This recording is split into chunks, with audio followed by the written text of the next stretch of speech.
Amniotic fluid के colour से भी काफ़ी क्वेश्चन आते हैं कि अगर RH इनकम्पेटिबिलिटी हो जाएगी तो कौन सा कलर होगा।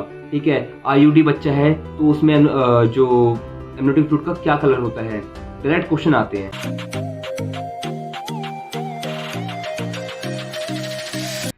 नमस्कार दोस्तों, स्वागत है आप सबका हमारे यूट्यूब चैनल पर जिसका नाम है जेपी नर्सिंग गाइडर।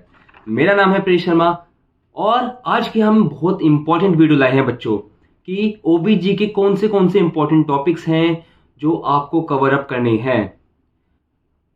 जो बच्चे पहले से तैयारी कर रहे हैं उनके लिए तो मैं यही एक अच्छा सा एक ऑप्शन दूंगा कि आप पूरा का पूरा ऑप्शन गए नहीं पढ़िए। ठीक है, मगर जो बच्चे अभी फिलहाल में तैयारी कर रहे हैं उन्होंने पुरानी अपने जो थ्योरी नोट्स हैं वो पूरे कवर अप नहीं किए हैं और अभी 1 महीना बचा हुआ है और आपको कौन से इंपॉर्टेंट टॉपिक्स करने हैं, उन बच्चों के लिए, उन बच्चों की कमेंट्स आए थे हमारे पास काफ़ी सारे, टेलीग्राम पे और व्हाट्सएप पे पर्सनली मैसेज भी आए थे हमें, इसीलिए हम उन बच्चों के लिए ये वीडियो लाए हैं। आज की वीडियो में जितने भी मैं इंपॉर्टेंट पॉइंट्स बताऊंगा तो बच्चों इनको तो आप 100% करके जाना ही जाना। एम्स के प्रीवियस चाहे 10 साल ले लो, 20 साल ले लो, जब भी ऑफलाइन भी एग्जाम होता था, जब अब ऑनलाइन आ गया है, ये टॉपिक्स आते ही आते हैं। ठीक है, टॉपिक्स यही होते हैं, बस ईयर बाय ईयर इनमें जो डीप क्वेश्चंस आते हैं, अच्छे क्वेश्चन निकल के आते हैं। ठीक है, टॉपिक यही रहते हैं। तो हमने काफी रिसर्च की है और जो हमने खुद भी पढ़े थे लास्ट टाइम पे, हमने तो वैसे पूरा थ्योरी कवर की थी, बट लास्ट जो इंपॉर्टेंट टॉपिक्स होते हैं वो लाया हूँ आपके लिए आज। तो जल्दी से लाइक, सब्सक्राइब और शेयर दोस्तों के साथ जरूर कीजिएगा आपने। ठीक है, और एक पेन और एक नोटबुक अपने पास रख लीजिए। जितने भी मैं इंपॉर्टेंट टॉपिक्स बताऊंगा ये आप लिख लीजिए। ठीक है, PDF इसकी नहीं मिलेगी क्योंकि काफी सारे इंपॉर्टेंट टॉपिक्स होते हैं। आगे हम कोशिश करेंगे और भी सब्जेक्ट जो आप हमें बताएं कि किसको आपके इंपॉर्टेंट टॉपिक्स चाहिए वो हम लाएं। तो जो मैं टॉपिक्स बताऊंगा अभी वो आप नोट डाउन कर दीजिएगा। ठीक है, तो चलिए शुरू करते हैं। सबसे पहले अगर हम बात करें, अगर हम उसकी बात करते हैं कि ऑब्स्टेट्रिक्स के लिए, तो आपका गायनी के भी मैं बताऊंगा आपको सारे क्वेश्चंस। ठीक है, कुछ टॉपिक्स मैं बताता हूँ इंपॉर्टेंट, जैसे कि मेंस्ट्रुअल साइकिल होती है। ठीक है, मेंस्ट्रुएशन में आपके जितने भी डिसऑर्डर्स होते हैं, ठीक है, जैसे कि एमनोरिया, मेनोरेजिया, वो सब आपको कवर करने हैं।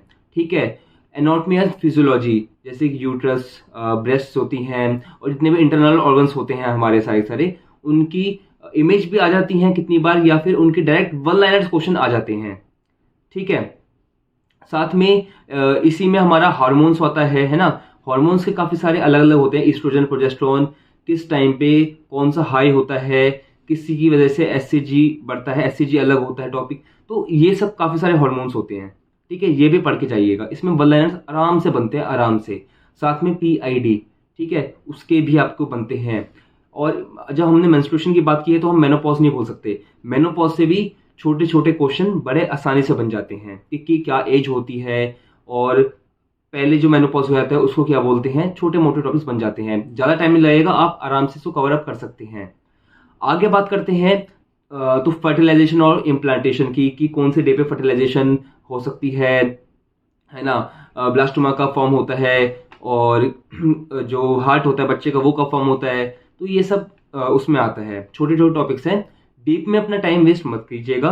ठीक है, ज्यादा डीप में जाके, क्योंकि अगर आपको पूरी थ्योरी कवर अप करनी है, आपने कर रखी है तो बहुत अच्छा है। ठीक है, उसके बाद सबसे इंपॉर्टेंट टॉपिक आता है बच्चों प्लेसेंटा। प्लेसेंटा के तो आप बस पूरे के पूरे नोट्स पढ़ लीजिए। प्लेसेंटा, उसकी एब्नॉर्मलिटीज, साथ में अम्बिलिकल कॉर्ड भी, अम्बिलिकल कॉर्ड की जो एब्नॉर्मलिटीज होती हैं, ठीक है, वो सारी की सारी प्लेसेंटा बहुत इंपॉर्टेंट होती है टॉपिक्स में।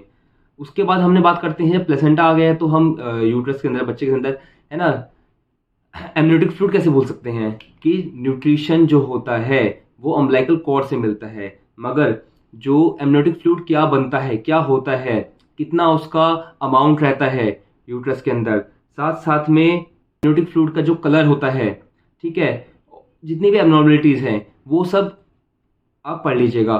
सीधा सीधा डायरेक्ट ना एमनियोटिक फ्लूइड के कलर से भी काफी क्वेश्चन आते हैं कि अगर RH इनकम्पेटिबिलिटी हो जाएगी तो कौन सा कलर होगा।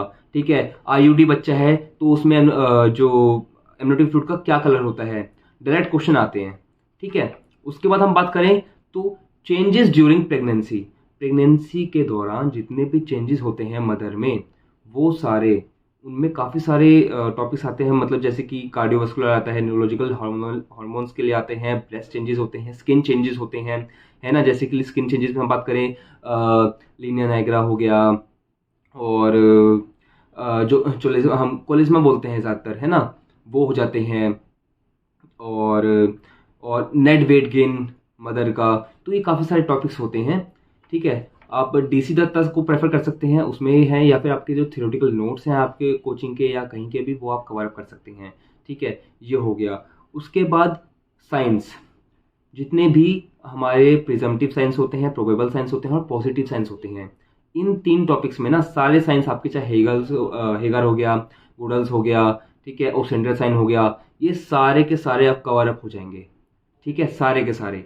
और डायरेक्ट पूछे जाते हैं कि प्रिजम्पटिव और प्रोबेबल जो पॉजिटिव साइंस होते हैं वो क्या बोलते हैं, कौन से होते हैं, इनमें से डायरेक्ट पूछा जाता है कि इन द फॉलोइंग 4 एमसीक्यू देंगे, 4 आपको ऑप्शन देंगे कि इनमें से कौन सा पॉजिटिव साइन है या इनमें से कौन सा पॉजिटिव साइन नहीं है, डायरेक्ट पूछा जाता है ये, ठीक है। ये कर लीजिएगा। उसके बाद आपको डायग्नोस्टिक टेस्ट जो इन्वेस्टिगेशंस होती हैं वो भी पढ़नी है। जैसे कि एग्जांपल में बताऊं, फन टेस्ट होता है, या फिर डायग्नोस्टिक्स में अल्ट्रासाउंड सबसे काफ़ी इंपॉर्टेंट होता है। अल्ट्रासाउंड के ना कितनी बार पूछी तो जाती है, साथ साथ में वो भी बोल दिया जाता है कि इमेज बेस्ड क्वेश्चन भी आती है। जैसे कि हाइड्रेटी फॉर्म मोल होता है, उसमें ग्रेप्स लाइक स्ट्रक्चर शो होता है, तो अल्ट्रासाउंड में दिखा देंगे कि ये स्ट्रक्चर फॉर्म हो रहा है, तो ये क्या हो सकता है, तो आप बताओगे कि ये मोल्स फॉर्मेशन हो रहे हैं, ठीक है। तो जैसे कि एनएसटी होता है, नॉन स्ट्रेस टेस्ट, इसके रिगार्डिंग क्वेश्चन आ जाते हैं। लंग मैच्योरिटी के लिए कौन से टेस्ट किए जाते हैं, है ना, डायग्नोस्टिक टेस्ट, वो आ जाते हैं, डायरेक्ट क्वेश्चन आते हैं। अब बात की जाए, आगे बात करें हम, तो फीटल्स और पोजीशंस इंपॉर्टेंट होती हैं, ठीक है। मतलब जैसे कि फीटल की लाइव होती है, पोजीशंस होती हैं, कौन सी होती हैं, वो सब पढ़ के जाइएगा, इंपॉर्टेंट है। साथ में पेल्विक बहुत इंपॉर्टेंट होता है, ये भी पढ़ के जाइएगा, ठीक है। और जितने भी फीटस के रिगार्डिंग जो उसका हेड होता है, उसकी पोजीशंस, वो आपकी पिटेटिक साइड में जाएगी, वो भी आ जाते हैं कभी कभार, ठीक है।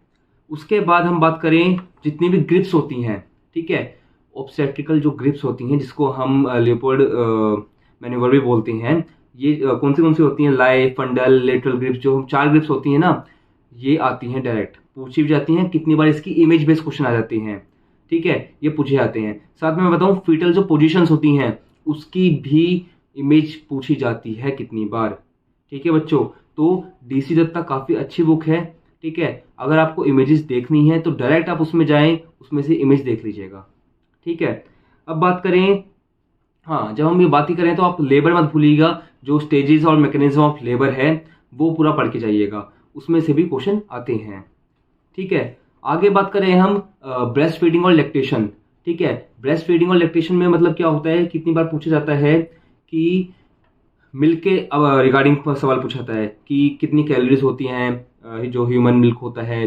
दूसरा, जो टेम्परेचर होता है और आवर्स होते हैं, कितने टाइम तक वो नॉर्मल टेम्परेचर में, जो रूम टेम्परेचर होता है, वो सही रहता है, या फिर हमें फ्रिज में लगाना है तो कितने आवर्स का होता है, ये सब पूछा जाता है, ठीक है। उसके बाद आते हैं, हाँ, फिर डिसऑर्डर्स की बात करें बच्चों, तो एपीएच और पीपीएच, ये काफ़ी ज़्यादा दोनों ही इम्पॉर्टेंट है, काफ़ी ज़्यादा इम्पॉर्टेंट है। इसमें भी जो हमारा एब्रेप्शियो प्लेसेंटा आता है और प्लेसेंटा ब्रेविया आता है, ये काफ़ी ज़्यादा इम्पॉर्टेंट है, ठीक है। ये टॉपिक्स बिल्कुल भी पढ़ लिएगा, साथ में इनकी मैनेजमेंट भी पढ़िएगा, डायरेक्ट मैनेजमेंट के क्वेश्चन आते हैं इनमें, ठीक है।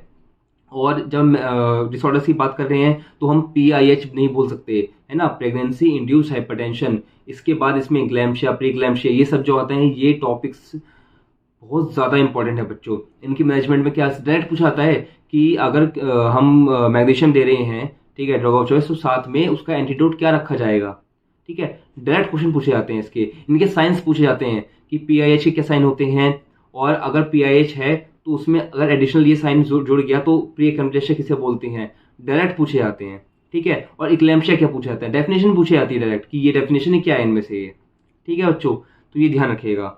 उसके बाद एबॉर्शन के टाइप्स, जितने भी 6 एबॉर्शन के टाइप्स होते हैं वो पढ़ लीजिएगा। हर बुक में थोड़े एक्स्ट्रा दे रखे हैं, बट मेनली 5-6 तरह के ही हैं, ठीक है, वो पढ़ लीजिएगा। उनमें ड्यूरेशन होता है और छोटे छोटे हैं, आप पढ़ लीजिए, पढ़ लेगा, आराम से पढ़ लेना। ठीक है, कोई दिक्कत नहीं है। कोई भी आपको डाउट हो तो हमसे पूछियो। मेरी और हमारी टीम जो है पूरी पूरी आपके साथ है, टेलीग्राम पे, व्हाट्सएप पे, जो भी आपको डाउट्स हो वो आप पूछिएगा। मगर जो जो मैं अभी ये टॉपिक्स आपको बता रहा हूँ साथ साथ में लिखिएगा और इनको पढ़ लेना। ठीक है, उसके बाद मैंने फीटल सर्कल तो आपको बता ही दिया है। साथ में छोटे छोटे कुछ टॉपिक्स होते हैं जैसे कि एपिसियोटमी हो गया, है ना, LCS हो गया, LCS जो होता है हमारा, ठीक है, और फोर्सेप्स हो गया।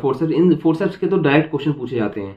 ठीक है, और ज़्यादा मेन इतने टॉपिक्स नहीं हैं, छोटे मोटे टॉपिक्स हो गए हैं। जो मेजरली मैंने आपको बताए टॉपिक्स प्रीवियस में, वो सारे के सारे कवर अप कीजिएगा।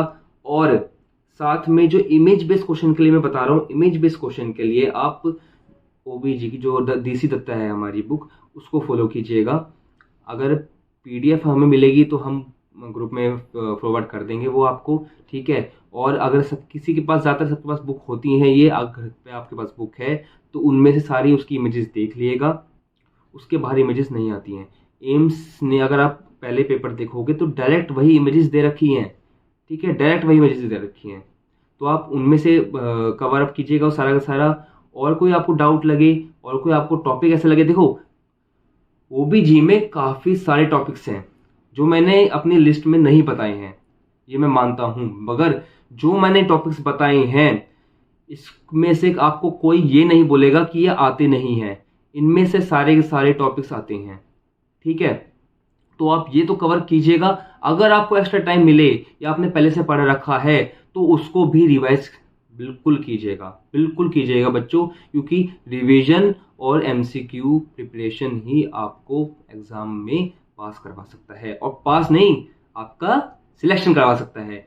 तो बच्चों आज के लिए इतना ही। नेक्स्ट वीडियो में मिलेंगे। कमेंट सेक्शन में बताइएगा आपको कौन सा टॉपिक पढ़ना है, हम उस पर लाएंगे वीडियो। ठीक है, तो जय हिंद।